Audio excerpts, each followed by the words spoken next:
Hierdie is Landbouweetblad se weervernoot-video vir Kokstad Ogie Elliot. In kort, humiditeit bereik hoogtepunte teen 94%. Risiko vir swamdruk is hoog. Hier is die besonderhede. Sedert Januarie het ons 395 mm reën gehad, 28% minder as die 5-jaar gemiddelde.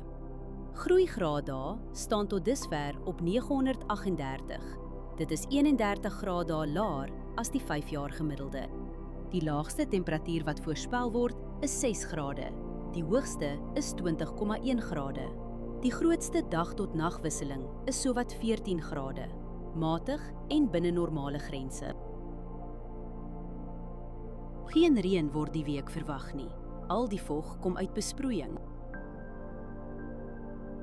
Die ergste winddag is Vrydag met ongeveer 11,6 km/h. Vermy spuit op daardie dag. Die res van die week bly onder 15 km/h. Let op windrigting, windvlae, temperatuur, humiditeit en delta T voor jy spuit. Verdampen is die hele week onder 3 mm. Oorbesproeiing in die soort toestande hou risiko in vir wortelsiektes. Humiditeit is meestal hoog, dus is die kans vir swamdruk matig. Hoë risikoblokke is die eerstes om te wys as toestande verander.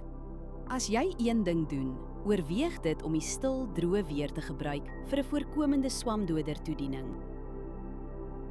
Hierdie weerinligting is gebaseer op werklike data vanaf meetstasies. Die data word deur TerraClim skoongemaak en geverifieer. KI-interpretasies word deur grondwaarheidsdata onderlê, aangedryf deur Villa Crop Protection. Hierdie verslag is met die hulp van kunsmatige intelligensie gegenereer en is nie professionele advies nie. Ga na weather.villacrop.co.za en kies die weerverslag vir jou streek.